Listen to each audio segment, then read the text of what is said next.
Et ceux qui le décrivent, adversaires politiques compris, comme arrogant, monsieur je sais tout, monsieur qui a réponse à tout, monsieur qui prend les Français de haut, vous lui dites, vous lui faites sentir, vous lui reprochez, vous dites ce sont de fausses accusations, ça n'existe pas. Non, je ne dis pas que ça n'existe pas parce que c'est une perception.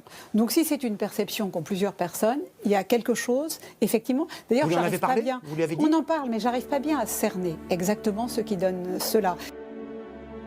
La réforme qu'on lance sur les retraites, eh ben, elle est, regardez-la dans le détail, telle qu'elle est portée, telle qu'elle est expliquée, elle est beaucoup plus juste. Je sais pas ce que, non, c'est la durée de cotisation et beaucoup plus de justice. Ben, c'est regarder les choses qui ont été présentées par Monsieur Delevoye.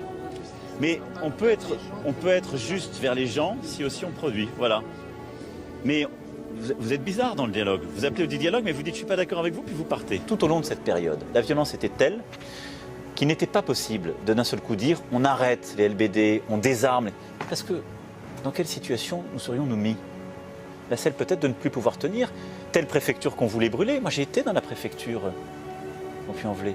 J'ai vu des agents qui ont failli mourir par la folie collective qui à un moment s'est installée. Donc c'était cela, le moment du pays où on en était. Il fallait quand même que l'ordre soit tenu. Il ne l'a pas été tenu d'une manière, si vous voulez, où il y a eu ce que j'appellerais des violences irréparables. Le pire a été évité grâce à... Parce qu'il s'agit de nous, il y a eu cette salle de presse.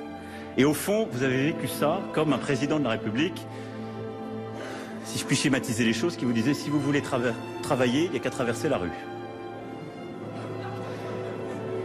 Cette formule ne m'a pas porté chance. J'essaie d'être lucide sur moi-même. C'était une formule très acte 1 au fond. Peut-être parce que collectivement, on ne porte pas assez le micro, la caméra sur les explications calmes et apaisées de qu'est-ce que c'est aujourd'hui et où on va, et on passe trop de temps à commenter le jeu de rôle. C'est la faute des médias ? C'est à vous de le dire.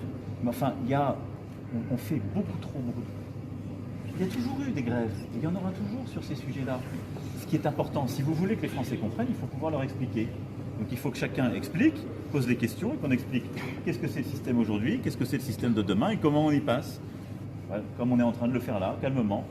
Quand on explique et qu'on écoute, généralement on arrive à comprendre. Et pourquoi est-il aussi méchant ? Parce que c'est notre projet! Vive la République! Vive la France!